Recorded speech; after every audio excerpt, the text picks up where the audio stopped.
breaking down every game, every day in Major League Baseball. This is the Baseball Betting Show. Here is your host, Greg Peterson.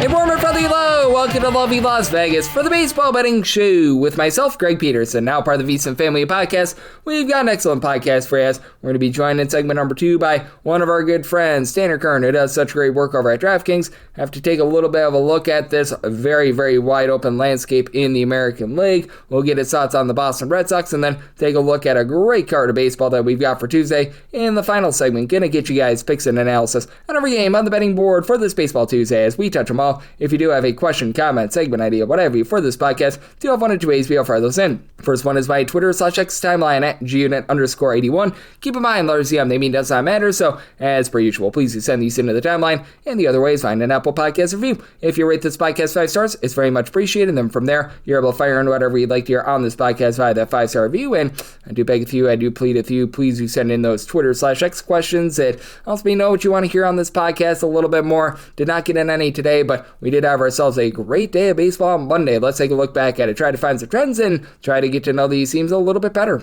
Games from yesterday is Greg buzzing about. Here is the rowdy recap. The Marlins actually have the best record in all of baseball in the month of June, but they do go down on Monday. 4-3 the final. The opener and Tyler Alexander provided a shutout inning, and then Coomer Rocker, 9 punch-outs in 5 innings for the Rangers. Does give up 2 runs along the way, but Robbie Ulstrom, 8 scoreless inning. Jacob Junis gives up a run in 2/3 of an inning, but Jacob Latz gets the final 4 outs out of the bullpen scoreless, and Tyler Phillips, relatively good start here. 2 runs allowed over the course of 6 innings, was taken deep in this game as Mr. Ezekiel Duran gets his 6th home run of the campaign. From there, Michael Peterson, Anthony Bender combined for a shutout inning, but Calvin Fauché yaks this game away. 2 runs allowed in his inning of work. You were able to get a shutout inning as well out of the young gun and Dax Fulton, but for the Marlins, a little bit of a rare loss for them here in the month. And for the Royals, they have not won a lot of games on the road this far this season, but they get the job done here. 2-1 the final over the Rays. They're now just 14-24 away from home, and for the Rays, now 26-11 at home. Drew Rasmussen, pretty solid here. 2 runs allowed over the course of 6 innings. Cam Boozer, Cole Sulzer, Craig Kimbrell, they all lend a scoreless inning, but Michael Wacha, even better, 1 run allowed over the course of 7 innings. John Schreiber, Alex Lang, they close the door with scoreless 8th and 9th innings. For the New York Yankees, they fall as Garrett Cole is a lump of coal, 5-3. The Tigers get the job done here. For the Tigers, Framber Valdez gives up 1 run over the course of 6 innings. From there, Derek Anderson does give up 2 runs and 1 1/3 innings. Ahmed Rosario takes them deep, 7th home run of the campaign, but Drew Summers and out of the bullpen scoreless. Will Vest gets the final 4 outs scoreless to be able to get the win, and for Garrett Cole, gives up all 5 runs and 4 1/3 innings. Taken deep by Hunter Green, 9th home run of the campaign. Taken deep by Riley Green, 9th home run of the campaign. From there, Ryan Yarbrough, 2 shutout innings. Paul Blackburn, he gets 5 outs out of the bullpen scoreless, but a little bit too little too late out there. For the Reds and the Milwaukee Brewers, absolutely no scoring through 9 innings. They have to go to the 10th inning, and the Brewers, they find a way to pull this one out. 2-1 the final. Brandon Woodruff, first start off the injured, boy was he great. He gives up 1 hit and 10 punch-outs in 6 shutout innings. For the Reds, they would only get 2 hits in this game. Aaron Ashby, Abner Uribe, Trevor McGill, all lend a shutout inning. Joe Kuno gives up an unearned run in the 10th inning, and for Brady Singer, they waste a really good start out of him. 7 shutout innings. He had 7 strikeouts of his own. Sam Moles shutout inning. TJ Antone, Brock and Rollberg, they combine for a scoreless inning. Tony Santillan does what he does best. He yaks this game away. 2 runs, 1 of which was earned. So the Brewers now 46-29 overall for the season. They get the job done there. Also being able to get the job done, the Slam Diego Padres. Not a lot of slamming in this game. 1-0, the Padres get the win. Grant Holmes, he gives up 1 run over the course of 4 2/3 innings, did walk 5, as he was taken deep by Manny Machado, 14th home run season. That would be the lone run of the game, as DDA Fuentes from there and out of the bullpen scoreless. James Karinchak, 5 outs out of the bullpen scoreless, says he had to give up a run with the Braves, by the way. Dylan Dodd, the Dodd-father, 1 1/3 inning scoreless, but Michael King was the king. 7 shutout innings, Adriano Morejon, Mason Miller, they both lend a scoreless inning as a combined 17 men left on base in this one, so very much sparse offense, but enough for the Padres to be able to get the job done. And not a shock here, the LA Angels, they do not get the job done. They lose to the Baltimore Orioles, this by a count of 6-1. Sam Itajiri, not what he was looking for here. 5 runs allowed over the course of 4 2/3 innings. He gives up a pair of bombs. Taylor Ward, 5th home run of the campaign, former Angel, and then Kobe Mayo, his 10th. From there, Jose Fermin, 1 1/3 inning scoreless. Brent Suter gives up 1 run over the course of 2 innings, and then Kirby Yates, shutout inning out of him, and Kyle Bradish. How about 8 shutout innings from him? From there, Uncle Rico Garcia gives up a run in an inning. Solo home run from Ori Soler, 10th home run of the campaign, but that was good enough to be able to play there. And for the Chicago White Sox,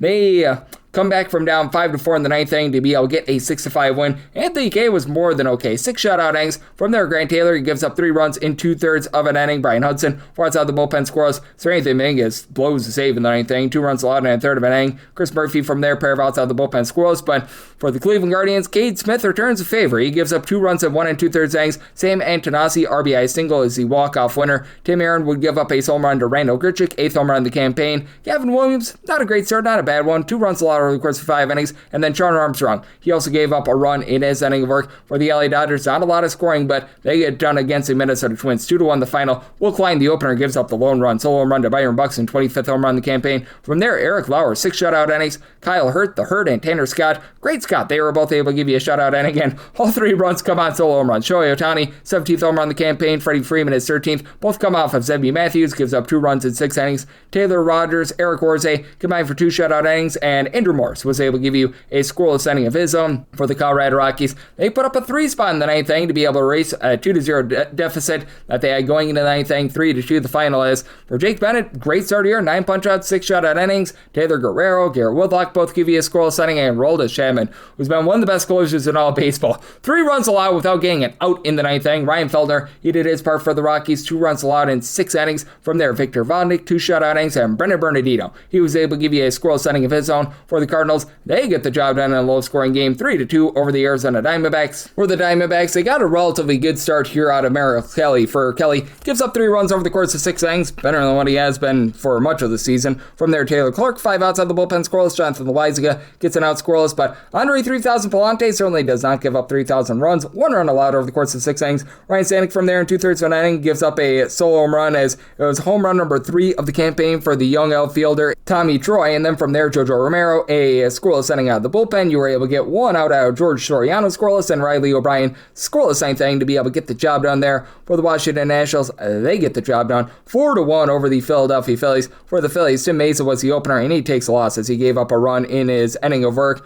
From there, Ano Rangel, hopefully you got that correct, he gives up 1 run in 5 innings, was taken deep by Luis Garcia, 11th home run of the season. Then a little bit later on, Curtis Mead, 12th home run of the season. That comes off Seth Johnson, who gives up 2 runs in his inning of work. Chase Shogurt, 8 scoreless inning, but Foster Griffin, he was on in this game. 9 punch-outs, 7 1/3 innings. He lost 1 run. That 1 run, a solo home run to Brandon Marsh, 10th home run of the campaign. Richard Dickey, Lovelady, a pair of outside the bullpen scoreless. And Clayton Beater, well, he did not get beaten in this game. He was able to give a scoreless inning of his own. And for the Cubs and the Mets, they get rained out. So if you're taking a look at what we're all getting trend-wise in Major League Baseball right now, and by the way, do have to throw this in, your lone game that went over the total in Major League Baseball on Monday was that White Sox versus Guardians game, because I believe that most places had in that Yankees-Tigers game in 8, so that was a push, but we are right now seeing a lot of underwhelming games in Major League Baseball. Over the last 7 days, 49 unders, 39 overs, and a push along the way, so a 55.7% hit rate to the under. Favorites on the money line over the last 7 days, 48 and 41, with a grand total of 13 of those favorites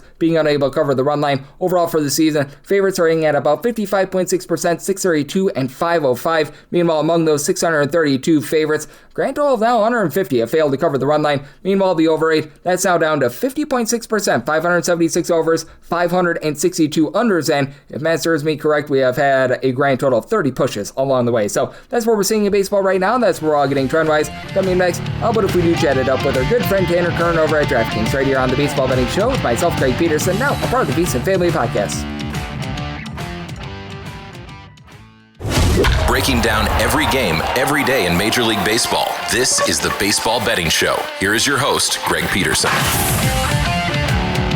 And we're back here in lovely Las Vegas for the Baseball Betting Show with myself, Greg Peterson, now part of the VSiN Family Podcast. Always great to be joined by this man, as we've got Tanner Kern aboard. He's doing such great work over at DraftKings, taking a look at a little bit of everything. I know that World Cup fever has us all in a tizzy right now. He's doing a great job on that front. He did a great job with regards to the NHL and the NBA playoffs, the UFC, football, baseball, you name it, he does it. And he also does an incredible job with the Ride the Line podcast with our good friend Grant Mitchell. You're able to follow him on the old Twitter/X at his first and last name, Tanner Kern, and then an underscore after that. And Tanner, it's always a pleasure, my friend. Thank you.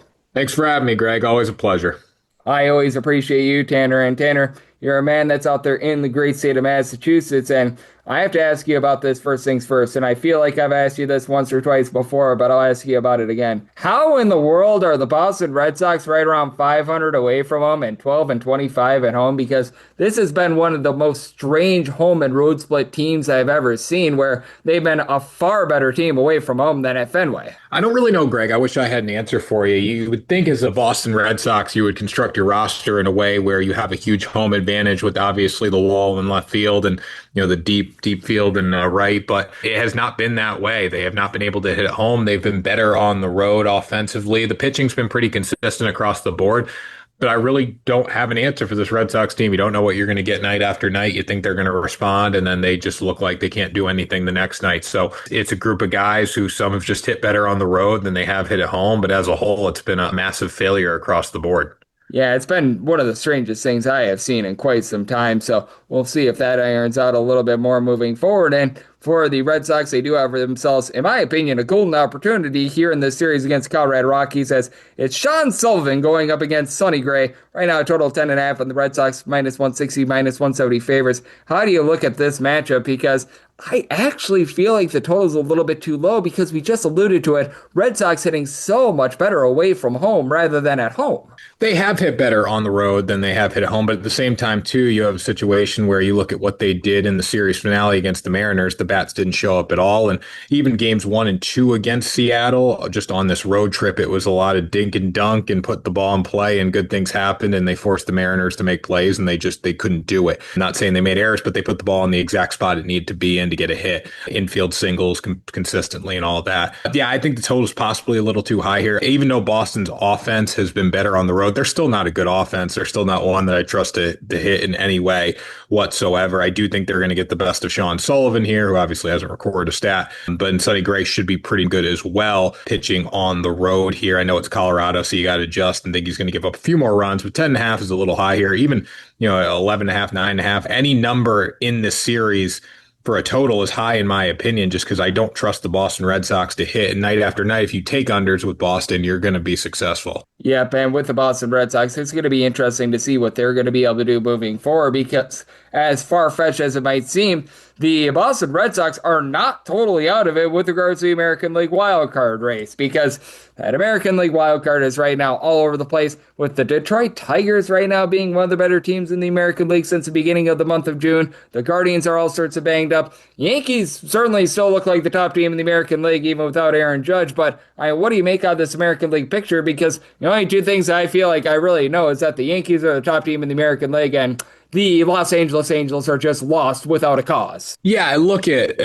just the American League as a whole right now. The Angels are lost without a cause. I would say the Red Sox are right there as well. The Royals can't hit. They're just as bad as Boston offensively. Detroit's a team that I think would get better, but you're in a situation where you can get a massive haul for Tarek Skubal if you sell him off, and they got to make that decision. I think Houston's going to start to pick it up. Baltimore, I'm not super afraid of in any way whatsoever. I think the Blue Jays are a team to look out for. I do eventually think that they may even jump the Tampa Bay Rays in the American League as we continue to climb throughout the season. The Chicago White Sox are a team that I love what they've been able to do, but I think their win total was in that mid 60s to high 60s range. You got to think they're going to fall off at some point.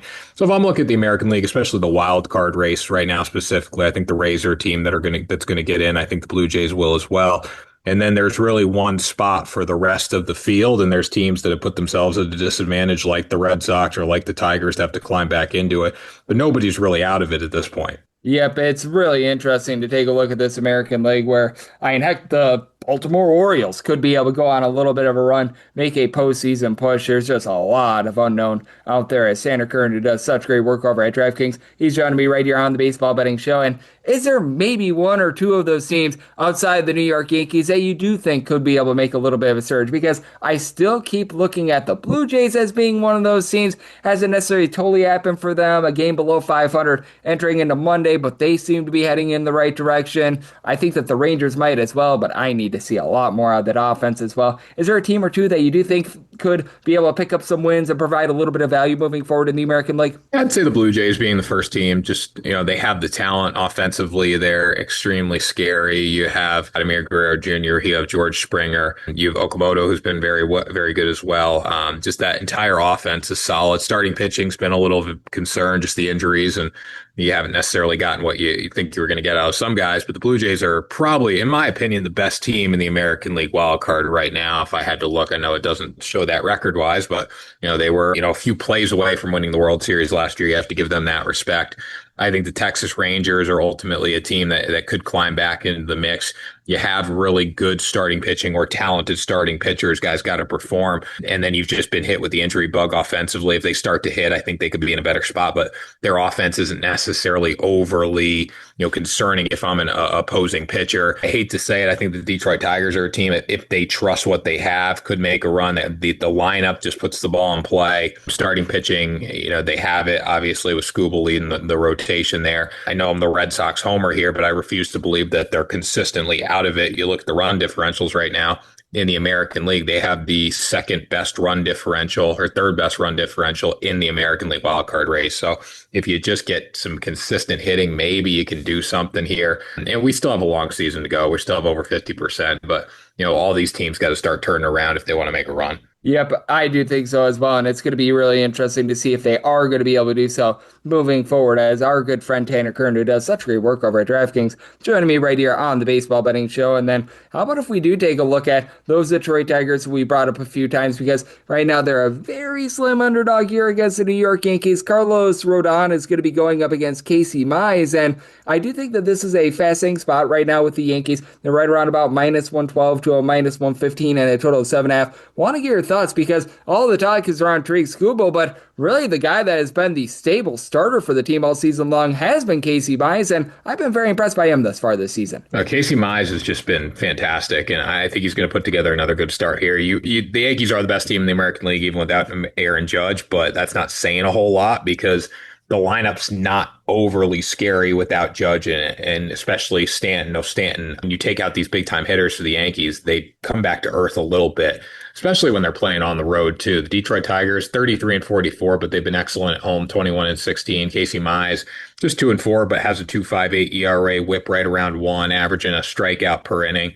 You look at the splits this year for him at home, been excellent. 1.27 ERA there with a 1.72 opponent batting average compared to a 4.13 on the road with a 2.53 opponent batting average. So you got to lean towards him at home and lean towards the Tigers here. Yep, and with the Detroit Tigers, I do think that they're going to get that offense going a little bit more as well with Carlos Rodon. Just has been giving up a lot of walks, starting near 5 walks per 9 innings. So that's a little bit of an issue that I've got with him. As joining me on the show, we do have our good friend Tanner Kern right here on the Baseball Betting Show. And then I do think that there's a few guys that are doing for regression that are going to be going on the bump for Tuesday. And the one that I've really highlighted is Eduardo Rodriguez. For Rodriguez and the Diamondbacks, they're still underdogs here against the St. Louis Cardinals. And the ERA for Rodriguez is really good, but he's not getting a lot of strikeouts.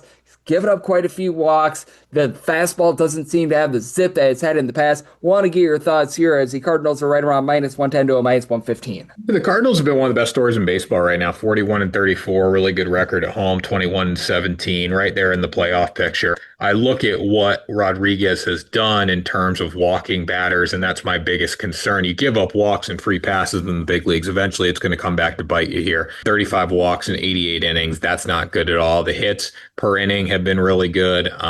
The strikeouts, he's going to pitch to contact a little bit, but those walks are definitely a concern here. And then you look at offensively what the Cardinals have been able to do. Batting 249 on the season. They've hit 20 more homers than the Diamondbacks. Their slug is 20 points higher. They've had, 20, 25 more hits than them. They've scored about the same amount of runs, 20 more runs. But, the Cardinals offense is a little bit better. They're going to take advantage of those walks. So I'd lean towards St. Louis here at home, again, staying hot at home with that 21-17 record. Yep, I'm right there with you. And with the Cardinals, they have been a little bit less effective with their offense when they've been at home rather than away from home. But I do think that that's going to be ironing out sooner rather than later. And then this one I think is a fun one. The Brewers are a slim favorite against the Reds. And Brandon Sproat is not necessarily the world's greatest pitcher, but boy, Nick Lodolo has had himself a rough start to the season. And totals of 9.5 away from Coors Field are ones I typically don't love to take overs on. But I'm looking at this one here. Want to get your thoughts in this Brewers versus Reds matchup.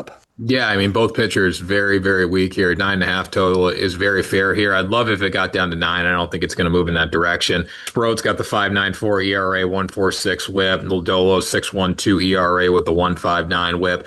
If the pitchers put together a quality start or at least give you 4 or 5 good innings, which I don't necessarily see happening here, maybe the game stays under, but you could get a boatload of runs pretty early in this game, especially with, the Cincinnati Reds offense, 96 home runs this season. They hit for power. The Brewers are a team that just puts the ball in play. So you're getting two contrasting styles of offense in this game, which also helps you get to an over because you're not solely dependent on just home runs here. The Brewers can put runs on the board by putting the ball in play. The Reds can hit home runs. So, something's going to break in this game, I think, offensively. So I'd be leaning towards the over here. If I had to go with the money line play, I'm still going to lean towards the home team with two pretty even pitchers on the mound here. I'm going to lean towards Lodolo on the Reds, but this is a game where I think the total is definitely the way to go. Potentially first 5 total as well, too. Just so you don't have to worry about the bullpens, and we know, bullpens get better than these pitchers. So you might want to knock out that over in the first 5. Yep, and sometimes we've been seeing quite a few games here over the last few weeks in Major League Baseball where you just get the full game over in the first inning and then you don't have to sweat it out. Those are always some of my favorites. And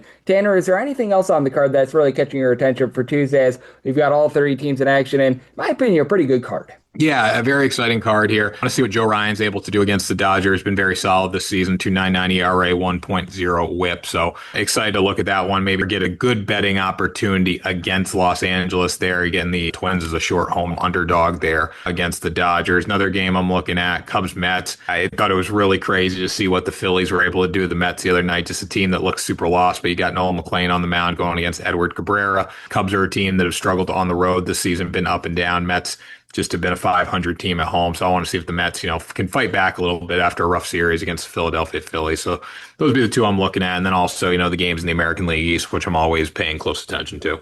Yep, no question about it. We've got a lot of good American League East games that are going to be going down on Tuesday. Lots of great action in general. And Tanner, you're doing a great job in terms of gauging it all, but you're doing much more than just baseball. You're doing a great job looking at this World Cup. You did a great job in the postseasons of the NBA and NHL and so much more. So love the good people at home. Know it's all on tap for you and how people can follow along on social media to other platforms. So you can find me every single day on the DraftKings Sportsbook social channels, doing videos on picks, trends, analysis, all that. My personal socials at Tanner Kern across the board, and then the Ride the Line podcast every Tuesday and Friday where you get your podcasts.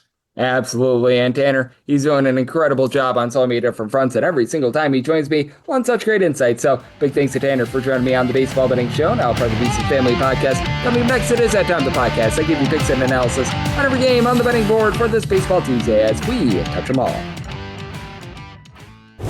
Breaking down every game, every day in Major League Baseball. This is the Baseball Betting Show. Here is your host, Greg Peterson.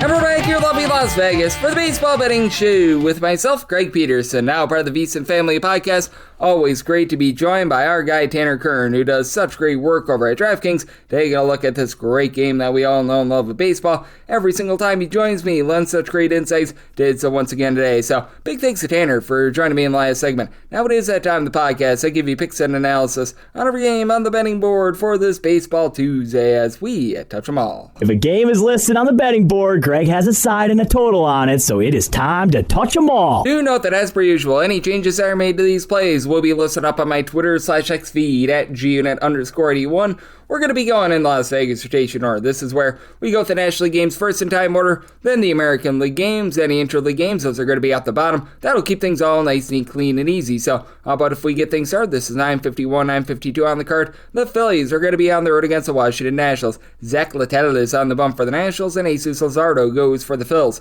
Phillies are minus 165 to minus 174 favorites, plus 139 to plus 146 as a number on Washington. 8.5 is the total. Over is minus 110 to minus 120. Under is even to minus 110, and I'm willing to take a shot here on the Nationals. I did set them at a plus 139. Now, note Zach Littell oftentimes has an opener coming in for him, so if you see someone like PJ Poulin, Richard Dickey Lovelady, you're still going to get Littell, who's been still rough this season, a 5.45 ERA, 6.67 fielding dependent, about 2.5 home runs allowed per 9 innings, about 5.2 strikeouts per 9 innings. And you look ever since they've been utilizing a lot of openers for Zach Littell, he's been a little bit better coming out of the bullpen. A 3.20 ERA when he comes out of the bullpen in his 4 appearances behind an opener as the actual starter, 6.31 ERA, and that's an actual starter well above 3 home runs per 9 innings. Just absolutely brutal there. But that's and on the flip side, you've got a guy in Jesus Luzardo who, if you look at the under the hood numbers, and if you throw away everything except for the ERA, you'd think that he's one of the best pitchers in all of baseball.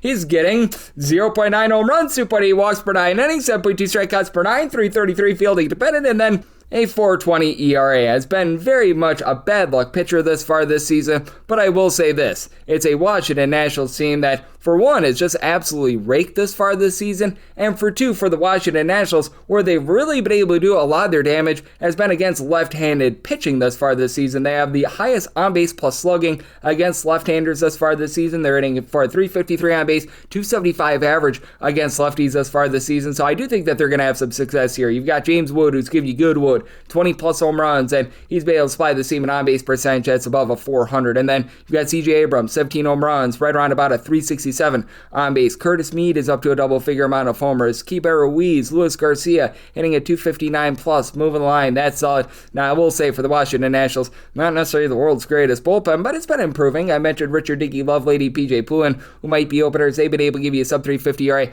Orlando Rebalta is starting to regress, but he's been able to give you right around about a 340 ERA. Paxton Schultz has been rough along Gus Farland, but Brad Lord has said Lord to being a really good reliever, and for the Philadelphia Phillies, bottom 6 team in terms of road run creation. Now, Kyle Schwarber's on pace for darn near 60 home runs with a 370 on base as far this season. Bryce Harper, 16-plus bombs, 370 on base, and then Brandon Marsh is hitting a 300, but you've just got so many guys, especially in the infield, like Alec Bohm, Bryson Stott, Trey Turner, the entirety of the catcher spot, hitting 236 over with no power whatsoever. Adolis Garcia sitting right around at 200. Eric Hill is giving you nothing whatsoever. And for the Phillies, you've got Orion Kirkering, Yohan Duran, who have been able to give you a sub-3 ERA. Rest that bullpen, like Jonathan Bolin, Jose Alvarado, has been very shaky. So, an interesting circumstance. I do think that the Nationals can slug their way to victory. Semi-total at 8.6, 8.5 or less like the over. And for the Nationals, plus 140 or better, I'm in on the money line. 953, 954 on the card. It's the Brewers, and they're going to be on the road against the Cincinnati Reds. And yes, we're on to Cincinnati, who's under Nick Lodolo getting the start for them. Brandon Sproat goes for the Brewers. The Brewers do find themselves as a low-end favorite here. Minus 120 to a minus 122. Even money to plus 102 is that number on Cincinnati with a total of 9.5. For the overs, minus 110 to a minus 115. Unders minus 105 to a minus 110. And I'm going to take a shot here on the over. I did semi-total and a 9.7. Brewers enter in this series, number 2 in the big leagues in terms of run creation with about 5.4 runs per game. And I have a pair of starting pitchers that have not been amazing thus far this season. For Mr. Brandon Sproat, right now, 5.94 ERA, fielding independent, more in that neighborhood, about a 5.52, 1.8 home runs, 4.5 walks per 9 innings. He is getting 9 strikeouts per 9 innings, but just has not really been able to put it together with the Brewers, which is rare because typically they can make anyone a good starting pitcher. Meanwhile, for Nick Lodolo, coming off of injury, he has been atrocious this season. 3+ runs allowed in 3 out of his last 4 starts, 6.12 ERA, 5.80 fielding dependent, 1.7 home runs, 3.6 walks per 9 innings, career low 6.8 strikeouts per 9 innings, and it is a Brewers team that is not necessarily absolutely lighting the world on fire with regards to home run power. They're just beating you with small ball. You take a look at the starting lineup yesterday, hitters 1 through 6 all entering the game with at least a 345 on base. Jackson Chourio, he's already got 10 home runs with less than 200 bats, 350 on base. Christian Yelich up to a 345 on base. Your main power man has been Jake Bauers, 13 home runs, 375 on base. William Contreras hitting darn near 300.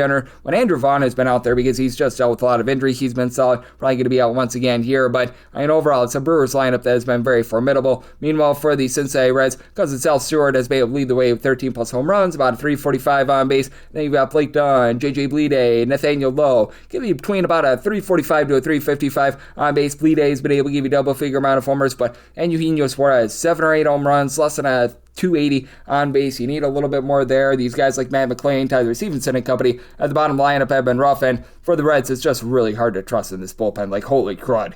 Tony Santillan over a 5 ERA. Julian Robert Garcia is a guy that they're now looking to for innings. Chase Petty, you're feeling petty about the fact that he's got over a 4 ERA. Caleb Ferguson has been good since coming off the injury list, and they should be getting back Ellie De La Cruz on Tuesday. We'll see what sort of form he's in. That's going to help out the offense a little bit, but for the Brewers. Much better bullpen in this game, even though you've had Ebner Uribe along Trevor McGill supplying ERAs above a 3.25 overall for the season. Chad Patrick has been a nice long guy to be able to save some of these guys like Grant Anderson, Aaron Ashby, and have a sub 3.25 ERA. So with the Brewers, set them at a minus 160. When we get the timelines, should be able to find a minus 115, and that'll put me on that Brewers money line to go along with the over. So I total at 8.7, 955, 956 on the card. It is the Cubs. They are going to be on the road facing off against the New York Mets. Edward Cabrera's on the bump for the Cubs, and Kodai Senga's on the bump for the Mets. Now, they put out this opener thinking that Noah McLean was going to be going for the Mets, and instead it's going to be Senga with the rain out yesterday. And with the Mets, we saw them opening up between minus 142 and minus 145, plus 118 to plus 120 on the Cubs. Total 7.5 over minus 115, under at minus 105. And well, you can get that. I love the over. I set my total at 8.7. I set the Cubs at a minus 122. This is just a big, giant, fat fade of Kodai Senga, who's got a 9 ERA thus far this season. A 9! And I recognize he spent a lot of time on the injury list, but he came off the injury list in his first start and didn't look so savory. He is still getting strikeouts overall for the season, 10.5 strikeouts per 9 innings, but 2.6 home runs, 6.4 walks per 9 innings. First start off the injury list, 4 runs allowed in 4 innings on the road against the Cincinnati Reds. Not great, Bob. Not great. And for Edward Cabrera, he's been having a little bit of a rough season as well. For Mr. Cabrera, 5.21 ERA. Field independent is a little bit better at a 5.15, but 1.9 home runs allowed per 9 innings. Career low, 8.2 strikeouts per 9 innings. So these are two pitchers that are really struggling, but I do think that for the Cubs, they have a relatively solid bullpen. I recognize that Daniel Palencia is right now dealing with an injury. Caleb Theobar isn't quite what he was last season, but still, you've been able to get some relatively good production out of some of these mix and match guys. Trent Thornton, Ryan Rolson, these are two guys that are right now posting up an ERA that is sub 3.25. Phil Matone has been absolutely awful for the team, but Jacob Webb, Hoby Milner, sub 4 ERA out of these two guys. And for the New York Mets, I will say one of their fortes is being a top 8 team in terms of open ERA. Luke Weaver, Oscar Brisbane, Brooks Raley, Austin Warren, AJ Minter, a whole bunch of guys with a sub 3.25 ERA. Devin Williams continues to just not be good, to say the least. But for the Mets, where is the offense going to come from? They're a bottom 7 team in terms of run creation. I can tell you the Juan Soto's doing his part, 17 home runs, starting near 400 on base, and you're starting to get a little bit more out of Bo Bichette, about a 248 average, 8 home runs. Marcus Semien does have 9 bombs, but also a 275 on base. Carson Benjay had a 5-hit game against the Padres about a few weeks ago. He's been able to about a 260, but Mark Vientos, 256 on base. You just haven't gotten anything out of the catcher spot whatsoever. Francisco Alvarez coming off the injury list. That should help this team out a little bit, but man, just a lot of mix and match guys that are not doing their part. And when it comes to the Cubs, it is a bunch that is getting a ton out of Pete Armstrong. He's been one of the hottest hitters in all baseball ever since he had that standoff with the fan. He's been able to supply you with 16 home runs, over a 360 on base overall for the season. Ian Appianopoulos, 16 home runs. He's been able to give you about a 340 on base, and do have just quite a few guys that are giving an on base percentage of a 325 or better. Michael Conforto, Pedro Ramirez, Hatboy I mentioned before, Seiya Suzuki, Alex Bregman. They've all been able to give you at least a 325 on base. All these guys aside from Bregman, in between about a 325 to a 345 on base. Suzuki more around about a 360 on base to go along with Michael Busch with a 380 on base. So do think that you get a lot of run scoring here, 8.5 or less. Do like the over. And for the Cubs, I'm willing to lay up to minus 121 on that money line. 957, 958 on the card. It's the Arizona Diamondbacks. They're going to be on the road against the St. Louis Cardinals. Kyle Leahy is on the bump for the Cards. Eduardo Rodriguez is on the bump for the Arizona Diamondbacks, and the Snakes do find themselves as an underdog here between even money to minus 110. Meanwhile, minus 110 to a minus 118 is that number on St. Louis. 8.5 is the total. Over is minus 110 to a minus 120. Under is between even a minus 110. And for the Cardinals, I'm willing to lay it. I did set them at a minus 116. I really do believe that our good friend Eduardo Rodriguez is due for some regression. For Rodriguez, 245 ERA, but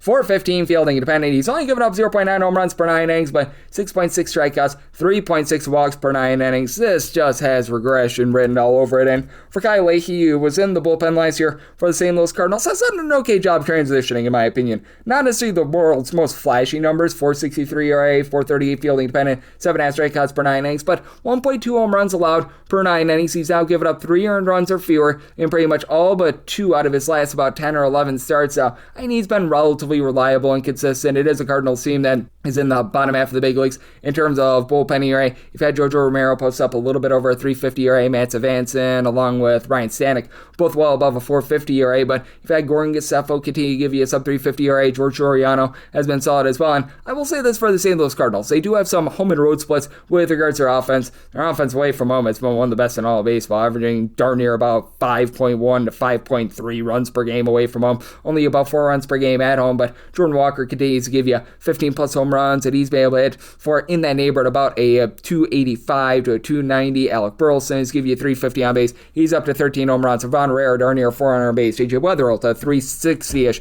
on base. Lars Nootbaar, 2 home runs and 50 at-bats, hitting at 280 since coming off the injury list. That's been nice for the team. And Blaze Jordan moves the line as well. And for the Arizona Diamondbacks, down a little bit with their power. Lone 3 guys on the starting lineup for yesterday with over 8 home runs entering into the game. Nolan Arenado, Ketel Marte, and Corbin Carroll. Carroll continues to give you about a 360 to a 370 on base, 13 home runs. Ketel Marte, 260 average, 12 home runs, and Nolan Arenado sitting like a 240, but he has really went down the toilet bowl recently. And then likes of Pavin Smith, Lourdes Gurriel, Tim Taywood, they just have not been able to give you too much. Adrian Del Castro, hitting below the Bedell sign of 200 for the Arizona Diamondbacks, a mid-tier team with regards to their bullpen ERA. Likes of Kevin Ginkel, Jonathan Loizaga, Taylor Clark, they've been able to give you a sub 375 ERA. Juan Murillo has been pretty solid as well, but Paul Sewald just has not been able to get the job done as a closer. So interesting circumstance here. At a minus 115 or better, I'm going to be in on the Cardinals on the money line, and did set a total here of an 8.7, so on the 8.5, I like the over. 959, 960 on the card. It's the Atlanta Braves. They're going to be on the road facing off against the Slam Diego Padres, and we do know that J.R. Ritchie is going to be on the bump for the Atlanta Braves right now. It is listed as old to be determined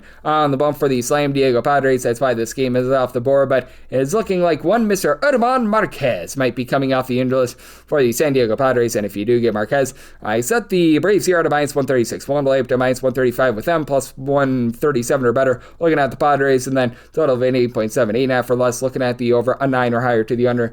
Honestly, anyone not named Germán Marquez on the roster, I'm not even kidding here. Frankly, anyone would be an upgrade here from Germán Marquez. They might be able to throw out there a position player that might be better. 5.76 ERA, 6.64 fielding, dependent, 2.4 home runs, 3.6 walks allowed per 9 innings, making his first start since May 1st. No good there. Now for the San Diego Padres, this bullpen has been absolutely amazing. You do have Jason Adam now above a 2.50 ERA, but Yuki Matsui, Wandy Peralta, Mason Miller, all a sub 3 ERA. Audrey Morejon after a rough start to the season. He's been around to form, and for the Padres, it is a top 4 team in terms of bullpen ERA, but the top bullpen in terms of ERA is actually the Atlanta Braves. You've now got some good length with Ronaldo Lopez out there. The Dylan Lee, Dylan Dodd have both been able to give you a sub 3 ERA. Raciel Iglesias has been rock solid. I know that Tyler Kinley is on the injury list, but bringing in Robert Suarez, the former Padre, has really been able to fortify this bullpen. And for the Atlanta Braves, it is a unit that is averaging about 5.9 runs per game away from home. Only the Dodgers scoring more away from home, and recognize that they're dealing with the injuries to Ronald Acuna Jr. among a few others, and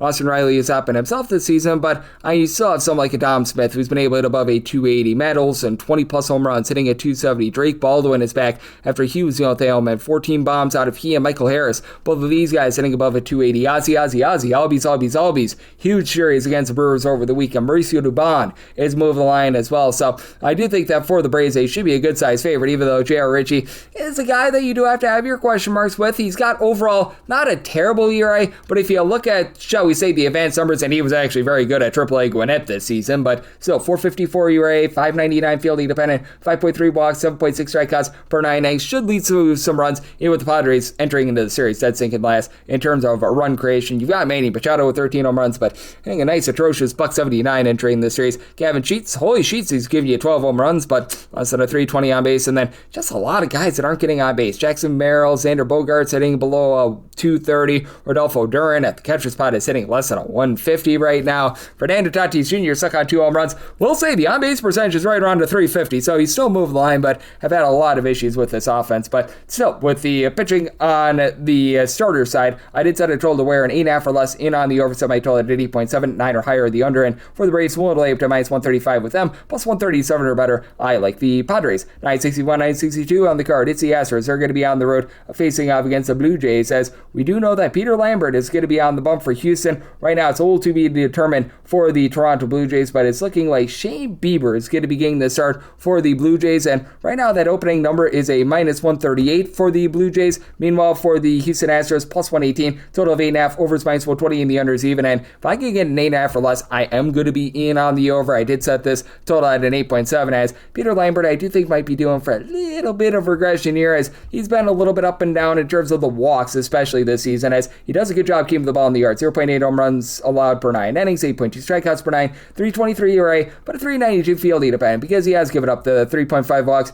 per 9 innings, has given up 1 or 2 earned runs in each out of his last 4 starts, which is solid. And for Shane Bieber, the name sounds great, but for one, he's making his first start of the season after beginning the first few months on the injured list. Those are always guys I like to steer clear from a little bit. And for two, you take a look at the minor league rehab assignment starts, and man, they have not been good, to say the least. At the minor leagues thus far this season, at 5 starts, 6.88 ERA, 6.4 strikeouts, 3.6 walks per 9 innings with 2.1 home runs per 9 innings. Yeah, that's not where you want to be, to say the least. Now, good news is he's backed up by a little bit of a better bullpen, even though Uriel Rodriguez, Josh Hoffman, these guys have been posting up an ERA well north of a 4, and we have seen Braden Fisher start to regress a little bit more for this bullpen as well, but you still have Louis Varland along with Tyler Rogers, who'll be able to give you a sub-250 ERA to really buoy that bullpen, and you do have an Astros bullpen that continues to be in the bottom 8 in terms of ERA. We'll say they're getting a little bit more out of Brian King, and Josh Hader coming out the injured list has been solid, but Daniel De Los Santos north of a 4 ERA.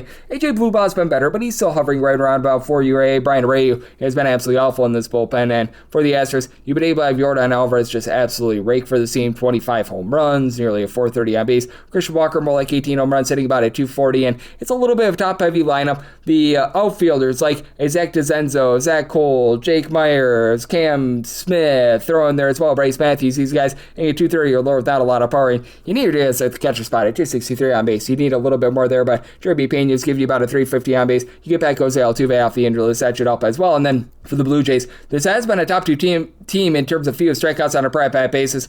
They just don't have a lot of power right now. Kazuma Okamoto is up to 17 home runs with his bomb yesterday, only gave you about a 230 average. And then you've got the likes of Nathaniel Lukes, Ernie Clement, who's right now one of the top leaders with regards to All-Star game voting, so shout out to him. Flagler Jr., Jesus Sanchez, all these guys hitting a 275 plus, but for Guerrero, it turned into yesterday with just 4 home runs, so that's been an issue. Andres Gimenez at the bottom lineup hasn't give you too much. It's been a little bit rough for George Springer, so an interesting circumstance here. I set the Blue Jays at a minus 131, so plus 132 or better like the Astros, a minus 130 or better, I'm looking at the Blue Jays. We'll see what we get, because right now we only have that one initial opener, but 8.5 or less, I will be looking at the over. I did set my total at 8.7. 963, 964 on the card. The Yankees are going to be on the road against the Detroit Tigers, as Casey Mize is on the bump for the Tigres, and Carlos Rodon is on the bump for the Yankees. Yankees do find themselves as a favorite here of anywhere between a minus 112 to a minus 115. Anywhere between even money to minus 105 is that number on Detroit. Total 7.5, overs minus 115, unders minus 105, and I like the over. I did set my total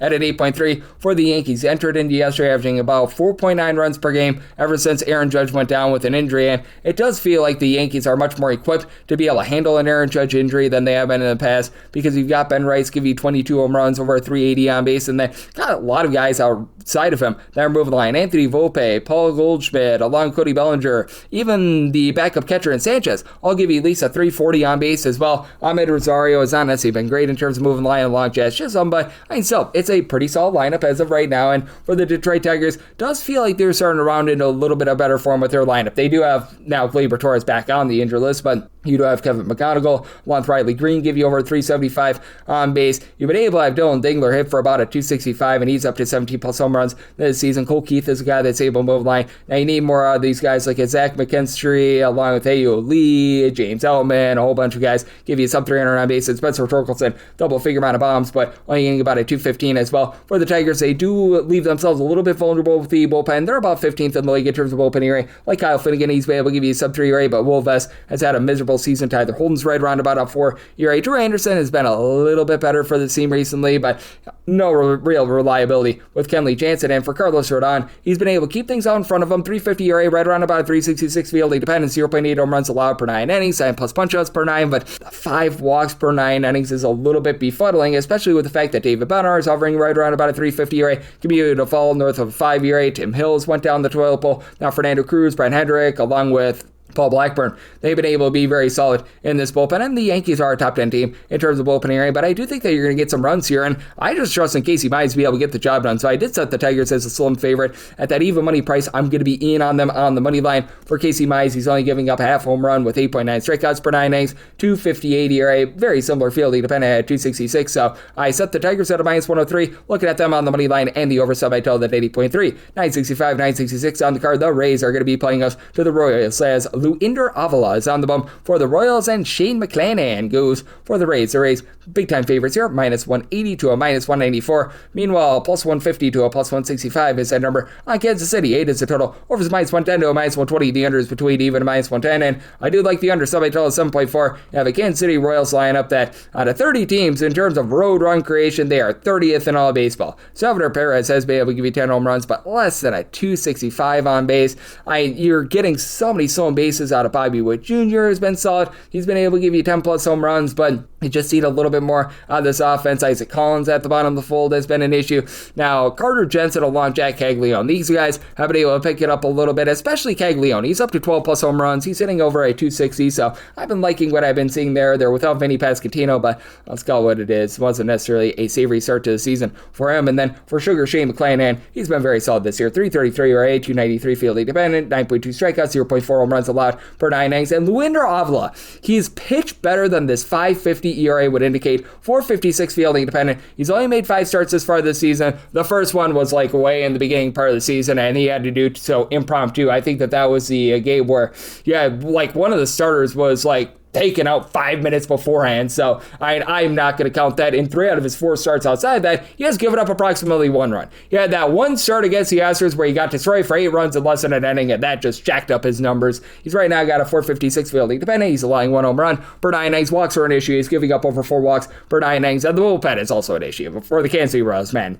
These guys have not been great, to say the least. Steven Cruz is right now supplying an ERA that is well above a 450, and Lucas Erceg has really regressed as far this season. You still have Carlos Estevez, Nick Mears currently on the injury list, Daniel Lynch, Sean Schreiber. These guys, though, have been able to give you a sub 350 ERA, and then for the Tampa Bay Rays, they're in the upper half of the big leagues in terms of run creation. Have really a big 3 for this team. Jonathan Aranda, Yandy Diaz, Junior Caminero, all these guys give you at least a 365 on base, at least a 272 average as well, with 12 plus home runs out of all these guys. Chandler Simpson is one of the better base stealers in all baseball. Brandon Williamson, Nick Fortes hitting between about a 240 to a 250 as well. And Richie Palacios, 345 on base. And you need those guys to continue to step up because the bullpen has been a little bit shaky. You've got Kevin Kelly, who's been able to give you a solid sub 325 ERA. Brian Baker's been a good closer, but Cole Sulzer has had his issues. Now, they picked up Cam Boozer off the scrap heap. He's been able to give this team a sub 3 ERA, and Casey Lugumina has not been too bad as well. And with the way that Shane McClanahan has been pitching, I do think that that's going to be enough to be able to get them by, and I think that he's going to be able to fill a lot of this game, so that way you get the under. So I'm going to be in on the under, so my total is 7.4, and if you're looking at the run line in this game to lay run half with the Tampa Bay Rays, I'm seeing as bad as plus 115, I'm seeing as good as a plus 125. I'm going to be in there. I did set my run line price at a plus 106, 967, 968 on the card. The Guardians are on the road against the Chicago White Sox. Sean Burke goes for the Southsiders, and Parker Messick for the Cleveland Guardians. So on this game between 7 and 7.5. On the 7.5, under is minus 120, the over is even, and on the 7, over is minus 120, under is even money with the White Sox. They're anywhere between plus 101, seeing as good as plus 103 to a minus 105. Meanwhile, minus 111 to minus 118 is that number on the Cleveland Guardians, and I did set the White Sox here to minus 112, so I'm going to be taking right around even money to plus money on this money line, just because the Guardians are not hitting to save their lives right now. You still have Jose Ramirez out, still dealing with the injuries to Ano Martinez, Chase Lauder and company, and for the Guardians, they've been a top 10 team in terms of bullpen ERA ever since May 1st. You've got Hunter Gaddis starting to round into form. Kate Smith has been able to give you a sub 3 ERA, 1D plus saves thus far this season, but you've had a little bit of shakiness with regards to some of the long guys as well, and when it comes to this Cleveland Guardians lineup, like, what are you getting outside of really Travis Pisano and Brian Rocchio? Both of these guys are hitting above a 270. Not a ton of power on these guys, but both of them will give you north of a 340 on base. Reese Hoskins does give you a 312 on base, but single-digit amount of homers, hitting a $175. Cal Marzardo has not been able to give you a lot of power. Austin Hedges has actually hit okay for this team, but whenever you've got Patrick Bailey out there, that's been all sorts of rough. And for the Chicago White Sox, even though they can be a little bit all or nothing, Colson Montgomery, well, he's got 20 home runs, hitting just a 220. You do have Miguel Vargas give you a 350 on base. He's been able to give you plus home runs, and now you're finding some of these guys like a Chase Meadroff, Tristan Peters between about a 340 to a 350 on base. Sam Antonassi has been able to give you about a 380 on base, and for Sean Burke, you might be seeing an opener for him because I know that the White Sox have done it in the past. Really doesn't affect my handicap whether you've got an opener for him or you just get Sean Burke as a whole, but I mean, he's been able to do a pretty solid job this season. At 3.89 ERA, he's been able to tame the walks. Last year it was 4.2 walks per 9 innings down to about 3.2 this season, so he's got 397 fielding dependent, 9 strikeouts, 1.1 home runs per 9 innings, and the one thing that you know is going to be solid in this game for the Guardians is Parker Messick. He has been tremendous this season, 270 ERA, closer to a 321 fielding dependent, 9.5 strikeouts, 0.8 home runs allowed per 9 innings, but just with the lack of offense for the Guardians, I do think that the White Sox get the job done. I do think that 7 goes a little bit too low because you do have a White Sox bullpen that has been in the bottom 10 in terms of ERA. Trevor Richards is supplying well north of a 4 ERA. You've had shakiness with Sir Anthony Dominguez at the closer's role whenever they've had Jordan Leisure out there. He's leisurely been giving you an ERA above a 6. You've got a few solid players like Brian Hudson, Grant Taylor. They've been able to give you a sub 250 ERA, but Sean Newcomb, they're not needing a little bit more length out of him, so might not be available in this game. So with the 7, I do like the over, and for the White Sox, I'm going to be willing to lay up to a minus 111 on that money line. 969, 970 on the card. It's the Orioles. They're going to be on the road against the Angels. We do know that the Wizard of Boz, Shane Baz, is going to be on the bum for the Orioles. Currently, it's listed as to be determined for the Angels, and right now we're only getting 1 or 2 openers in this game. Right now for the Angels, they are plus 132, minus 156 with the Orioles, and if you're looking to lay a run out, by the way, with the Orioles, you're going to be finding that at a plus 108. Total is 8.5. Over is minus 120, and the under is even, and I do like that over. I did sub my total at a 9.3. For the Angels, in some form or capacity, you should be getting Ryan Johnson giving you some innings in this game, and I still remember in that start that he had against the Athletics, he gave up 5 runs in the first inning, and he has just been absolutely terrible this far this season. Belongs nowhere near a big league mound. 12.83 ERA, 3.4 home runs, 5.4 walks per 9 innings while getting 4.7 strikeouts per 9 innings. So with the Orioles, I'm going to be willing to take a shot here on the run line. I needed at least a plus 105 to be able to do so, and I certainly do think that you're going to get plenty of run creation here. And for Shane Baz, he's been able to give you only about 7.7 strikeouts per 9 innings, doing an okay job in terms of keeping things out in front of him. His ERA is more in that neighborhood of 4.04, 3.95 fielding dependent because he's giving up less than a home run per 9 innings, but still do have to have a few question marks there as well. But for the Angels, obviously the Mike Trout injury is looming very large, what's giving you over a 375 on base, double-figure amount of homers. Now you do still have Joe Adell, who's been able to do a solid job putting bat to ball. He's been able to give you double-figure amount of homers, but less than a 325 on base out of him. Obviously, you've got Zach Neto, who's been able to hit about a 225, 230. He needs to raise that up, but has been able to give you double-figure amount of homers as well. Wyatt Meckler and some of these guys that they've been able to have come up and just come from out of nowhere and give you something, Jose Siri, Donovan Walton, they've been nice surprises for this lineup, so I do think that you're going to get a little bit of offense there. And for the Orioles, this is a top 10 team in terms of run creation. Gunnar Henderson needs to improve that about 285 or so on base, but 16 home runs out of him. Pete Alonso, over a 325 on base. He's been able to give you 18 home runs. Taylor Ward, the former Angel, has not been able to give you too much power with 4 home runs, but over 375 on base out of him. Kobe Mayo, Tyler O'Neill, they've been a little bit of a flopperoonie thus far, and you are dealing with Jackson Holiday dealing with a little bit of an injury. That doesn't hurt this team. He hasn't been very good, and the Orioles themselves have been really rough with their bullpen. It's both of these teams are bottom 10 teams in terms of bullpen ERA. For the Orioles, really, other than Uncle Rico Garcia and Yanier Cano, both give you a sub 3 ERA. Not a lot of reliability here. They do get Ryan Helsley off the injury list, but has really struggled since coming out the injury list. Keegan Aiken and Andrew Kittredge, both over a 5 ERA, and for the Angels, Chase Ilseth, sub 3 ERA, that's pretty solid, and Sam Bachman has not been awful in this bullpen, but you're going the wrong way down a one-way street when you've got Alek Manoah coming out of this bullpen. They're still dealing with Ben Joyce, who's been out for the entirety of the season. Just have not been able to get too much out of these guys like Ryan Zephyrian and company. They're just struggling to find good arms in this bullpen. Brent Suter above a 4 ERA, so do think they get a higher scoring game, and with the Orioles getting that plus 108 run line, looking there, I need at least a plus 105 in, like the over. Semi-total and a 9.3.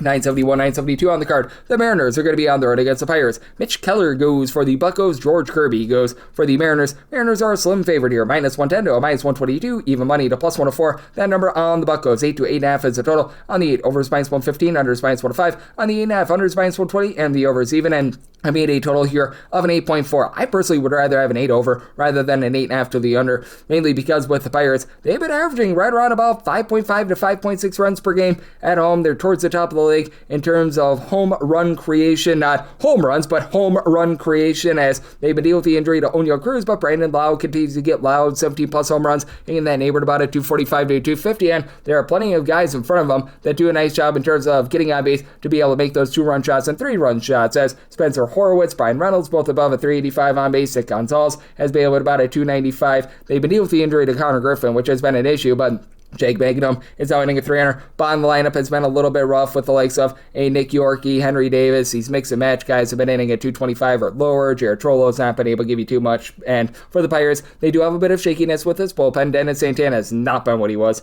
a season ago. He's got an ERA above a 5. Mason Montgomery over 450 ERA. But Evan Sisk has been good. A sub-2 ERA out of him. Carmen Molzinski going from the starting rotation into the bullpen should be able to lend a little bit of length there. And for Mitch Keller, he does have a 525 ERA, but the fielding dependence more around about a 398, as his home runs per 9 rate has actually been still quite low for this season, only giving about 0.8 home runs per 9 innings. He has given up a bit over 3 walks per 9 innings. Swing and miss stuff has been down, but keeps the ball in the yard. And for the Seattle Mariners, this team is in the bottom half of the big leagues in terms of run creation. I have to think that Cal Raleigh is still hitting below the Mendoza line 200, is able to round into a little bit of better form, and they get J.P. Crawford off the injury list as well. He's been able to give you over 340 on base, double-figure amount of homers, but Luke Raley has been dealing with a little bit of injury. He's been their main home run guy with 14 bombs, along with Julio Rodriguez. 14 bombs, hitting about a 250, and then Tom Ganzome, 350 on base. He's up to a double-figure amount of homers for the Mariners. Their main bullpen pieces have been really good, but now you've got Matt Brash along with Cooper Criswell, who have a sub-325 ERA currently on the injury list. So you've got a big three in Gabe Spire, Jose Ferrer, Edward Pizarro, give you a sub-335 ERA, and well, Andres Munoz has looked a little bit better this season. For Munoz, he's posting up above a 5 ERA. And when it comes to George Kirby, he's pitched better than the ERA would indicate. A 4.10 ERA, fielding dependence more around about a 3.42, as he's been able to give up only about 0.9 home runs, 2.1 walks per 9 innings, but giving up a lot more contact in the past with 7.9 strikeouts per 9 innings. And for George Kirby, throughout his career, his ERA goes up by over a half a point when he's away from home rather than at home. So I do think that the Pirates find a way to get the job done. I like the 8 to the over, and for the Pirates, made them a minus 115 favorite. So right around even money, I do like that money line. 973, 974 on the card. It's the Rangers. They're going to be on the road against the Miami Marlins, as Sandy Alcantara is on the bump for the Fish, and it is all to be determined on the bump for the Rangers. This game is off the board, and for the Rangers, I right now have penciled in Cal Quantrill as their starter. That said, I really think that this is going to be a wholesale approach sort of game, so figuring that, I set the Marlins at a minus 141. Willing to lay up to a minus 140 there, plus 142 or better. The Rangers, and made a total of an 8.2. 8 or less, I'm going to be in on the over, an 8.5 or higher to the under. One thing that the Rangers really have working for them is that their bullpen has been absolutely tremendous thus far this season. The Rangers entered in this series ranked 7th in the league in terms of bullpen ERA at a 3.48, and even though Jalen Beeks is on the injury list, Tyler Alexander was a starter by trade. He was actually the opener yesterday. He's been able to lend for this team a sub-350 ERA. Cal Quantrill, he's a guy that has started in the past, and whether he's a starter, bulk guy, what have you, I do think that he's going to be able to contribute in this game. Not a guy that's going to give you a lot of swing and miss or anything like that, but has been serviceable with a 3.68 ERA. The fielding independent of more around a 4.57 is a little bit concerning. And Cole Winn, who was so good out of this bullpen last year, he had a sub-2 ERA. He had seen that balloon well above a 4 thus far this season, but Jacob Junis, Jacob Lyatz, both of these guys have been able to give you a sub-3 ERA. And for the Miami Marlins, they themselves have been a top 10 team in terms of bullpen ERA. You've got the likes of Anthony Bender, Michael Peterson, great name, who have been able to give you a sub-350 ERA. Calvin Fauché has rounded into a little bit of form as well, but they get hit around yesterday. But you're probably not going to need too much of the bullpen, because Sandy Alcantara always does a good job in terms of going deep into games. Does need to give you a little bit more swing and miss, as he's been getting hit more than in the past. He's only giving up 1 home run, 2.1 walks per 9 innings, but has that 4.18 ERA because he's only getting about 6.7 strikeouts per 9 innings, but seems to be rounding into form. 3 earned runs or fewer allowed in each out of his last 4 starts, and he's backed up by a lineup that has been in the bottom 7 in the big leagues in terms of home runs on a per at-bat basis, but Liam X has done a nice job in terms of putting bat to ball, as he's been able to supply this team with 14 plus home runs this season, right in that neighborhood, about a 340, 350 on base. Out of Lopez Cortez at well above a 330. You just need more of the bottom of the lineup. These guys like a Owen Casey, Jacob Marcy, he's not necessarily at the bottom of the lineup, but Kyle Sowers, Leo Menace, a lot of guys are at 225 or lower for the team. Javier Sanchez went down the toilet bowl a little bit as well, but with this being a wholesale approach game for the Rangers, I do think that the Marlins are going to be able to get to Quantrill and company. And for the Rangers, they've hit better when they've been away from home rather than at home. And they're starting to have guys move the line. Not a ton of power, especially with Corey Seager right now now dealing with a little bit of injury, but Jake Berger's been able to give you double-figure amount of bombs. He's hitting at 250. Josh Young is hitting above a 300. And Nicky Lopez is hitting right around 300 as well. So you've had some nice surprises. Don't call his name out. Alejandro Ozuna give you about a 360 on base. Elias Diaz in a very small sample size has been solid as well. But for the Rangers, they are averaging more in that neighborhood, about 4.3 runs per game away from home, which is just a hair below league average compared to fewer than 4 runs per game at home. So 8 or less is going to be in on the over, 8.5 or higher the under. For the Marlins, we'll lay up to minus 140 on the money line, plus 142 or better. Looking at the Rangers, 975, 976 on the card. It's the Dodgers on the road against the Twins as Joe Ryan is on the bump for the Twins. Justin Robelski goes for the Dodgers. The Dodgers are a favorite here between minus 130 to minus 140, plus 115 to a plus 122 is that number on Minnesota. 8.5 is the total. Under is minus 115. Over is minus 105. And for the Dodgers, set their money line price here at a minus 127. If you're looking to lay a run half with them,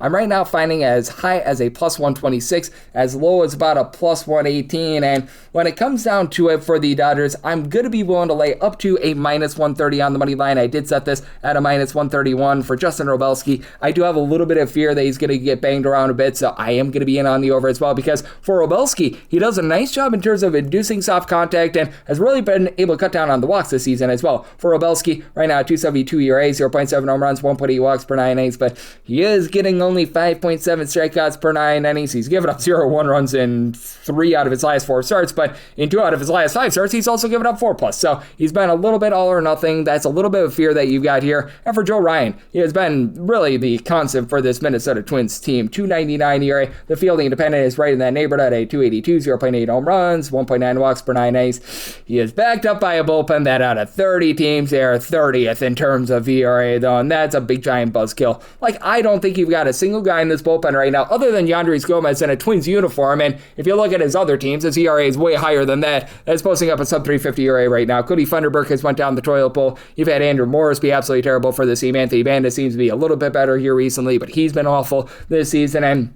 for the Twins, with their offense being in the top 10 in the big leagues in terms of run creation, they're trying to slug their way to victory. You've got Byron Buxton up to 24 home runs, hitting about a 275. Lucas Shaw is starting to move the line a little bit more. 335 on base out of he and Buxton. You've been able to have Trevor Larnach give you about a 380 on base. Even Victor Caratini is up to a 340 on base. Josh Bell overall for the season, only 9 home runs and more around about a 300 on base. But if you look at some of these guys in the month of June, they've really been able to turn it on. He, along with Royce Lewis, are the main 2 of them. As for Josh Bell here in this month, he's been able to hit darn near 300. And for Royce Lewis, ever since he got recalled from the minor league level, he's been hitting well above a 250. Meanwhile, for the LA Dodgers, this team is averaging darn near 6 runs per game. That is right at the top of the big leagues in terms of run creation away from home. Shohei Ohtani now up to 17 home runs. He's back in full form. He's been able to give you over 400 on base. You've got Freddie Freeman up to 12 plus home runs. He's hitting at 270. Andy Paz, Max Muncy, both of these guys hitting above a 260. Both of these guys 14 plus home runs. Mookie Betts starting to look a little bit better. It's been a little bit bleak for him overall for the season, but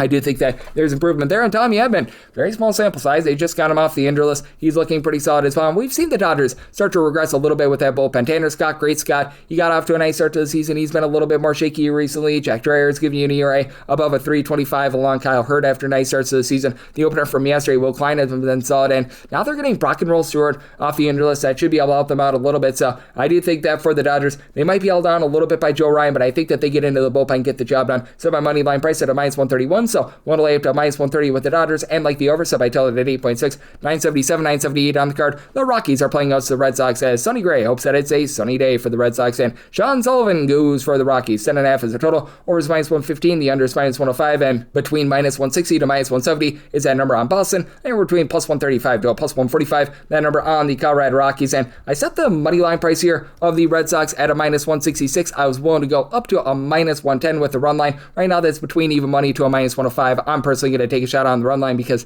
Sean Sullivan, it's a very, very small sample size for him at the big league level, but not good. 2 home runs, 8 total runs allowed over the course of 7 innings, and you go back to AAA Albuquerque because obviously it's a small sample size.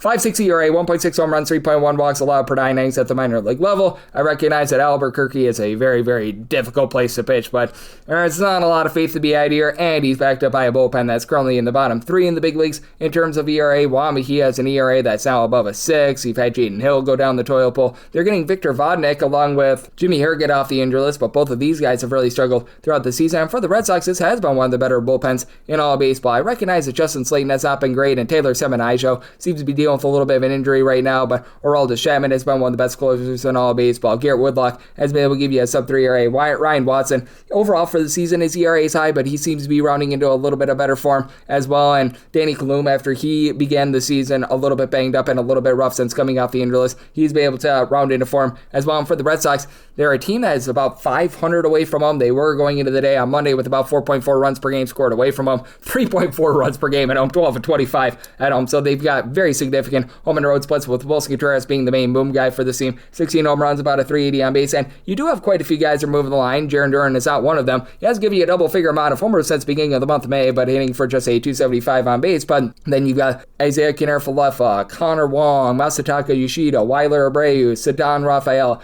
All these guys are between about a 327 to a 350 on base. Again, really no power out of these guys, but they're moving the line. And for the Colorado Rockies, Hunter Goodman has been a good man. He's been able to give you 20-plus home runs, hitting in that neighborhood about a 250 or so. But outside of that, you really don't have a ton of power outside TJ Bromfield. Double-figure amount of homers, hitting in that neighborhood about a 275. Troy Johnson, whenever he's been out there, has been solid, as well as he and Jake McCarthy, both hitting above a 285. Willie Castro is moving the line, but some of these guys at the bottom of the fold, like Sterling Thompson, Ezekiel Tovar, whenever he's been out there, Brendan Doyle is right now dealing with an injury. These have been guys who have been hitting a 235 or lower, so you've got your issues there. And I do think that for Sonny Gray, he's going to see a little bit of regression because his strikeout numbers are way down. For Sonny Gray, 312 ERA, but closer to a 388 fielding dependent. He's only given up 1 home run, 2.2 walks per 9 innings, but the 7.1 strikeouts per 9 innings are the lowest it's been for darn near a decade. So I do think that you're going to be able to get some scoring in this game, especially with Sean Sullivan just not being great. And I do think that the Red Sox take it here to the Rockies. I'm willing to lay up to minus 110 on that run line. I like the over. Somebody total 11.6. Wrap things up with 979, 980 on the card. The Giants are going to be playing us the Athletics. Aaron Savali is on the bum for the Athletics, and Robbie Ray says hip hip hooray to another start. And the Giants do find themselves as a favorite between minus 119 to a minus 126, and between plus 102 to a plus 109. That number on the Athletics, 8.5 is the total. Over is minus 115 to minus 120. Under is even to minus 105. I set the Giants at a minus 138, so I'm going to be in on the money line for Robbie Ray. He has been significantly better when he has been at home rather than away from home, and overall for the season, Robbie Ray is giving up a little bit too much hard contact. 407 ERA, but closer to a 496 with that fielding dependent. 1.6 home runs, 4.3 walks per 9 innings, but 355 ERA with 1.2 home runs allowed per 9 innings at home. And Aaron Savali got off to a nice start to the season, and boy, oh boy, is it toilet bowled. 491 ERA, 539 fielding dependent, 6.3 strikeouts per 9 innings, 1.8 home runs allowed per 9. And I recognize that this is a Giants lineup that overall for the season, they've been in the bottom 10 in terms of run creation, and they've been better in terms of being able to put up runs when they've been away from them rather than at home, because San Francisco is one of the most pitcher-friendly ballparks in all of baseball. But still, they've been averaging just a hair below 5 runs per game here in this month. And for the Giants, they do seem to be rounding into a little bit of better form. I recognize that you're not necessarily getting a lot of on-base percentage out of Willie Adames, sub 285 on base, but he's up to a double-figure amount of homers. Rafael Devers closer to a 300 on base. He's been able to give you double-figure amount of bombs, and really the main boom guy for this team has been Casey Schmidt, who's been able to hit in that neighborhood about a 275 to 280, 16 home runs. And you got Luis Arias, Jung-Ho Lee hitting above 300. Bryce Eldridge has been a really nice story since coming up to the big league level, hitting darn near 300, 6 home runs at about 125 at bats. So I like what these guys are providing for the Giants. They're about a league average team with their bullpen ERA. You're seeing Caleb Killian start to go down the toilet bowl a little bit, and Matt Gage, since coming off the injury list, has not necessarily been himself. They are dealing with that injury to Keaton Wynn as well, but same vintages, JT Brubaker, they've been able to give you a sub 3 ERA. You've been able to get some relatively okay innings out of Eric Miller recently as well. And then on the other end for the Athletics, this has been a team that's been well in the bottom 10 in terms of bullpen ERA. Hogan Harris is starting to look a little bit more shaky. His ERA has gone above a 3. Elvis Alvarado is in the building to give you over a 5 ERA. They had Jack Perkins as a nice bullpen piece to begin the season. He's now a starter, so that's an issue. Justin Sterner, Luis Medina have seen their ERAs go above a 4. And for the Athletics, this has been a top 12 team in terms of run creation. Obviously goes down a little bit away from Sacramento, but 19 home runs apiece out of Nick Kurtz along Shea Langolaris, and Kurtz a 440 on base. Just absolutely insane. One of the best at being able to draw walks in all of baseball. And Tyler Soderstrom, don't look now, but he is having himself a nice run. He's up to about a 345 on base, 13 home runs, and here in the month of June, he's been one of the most underrated hitters in all of baseball. He's really been able to put it all together here in this month. He's been supplying 6 home runs at over a 400 on base. Henry Bolte, ever since he got called up to the big league level, he's been hitting darn near a 300 for this team as well. Carlos Cortez is giving you over 340 on base. The wrong Max Muncy is back in the fold. Hasn't necessarily been himself since then, but Zach Goloff, 11 home runs in about 210 at-bats. He's been able to hit about a 285 as well. And you've got Jacob Wilson hitting about a 280 as well. So it's an interesting circumstance here. I do think that it's going to be a lower scoring game. I think that Robbie Ray is just so much better at home, and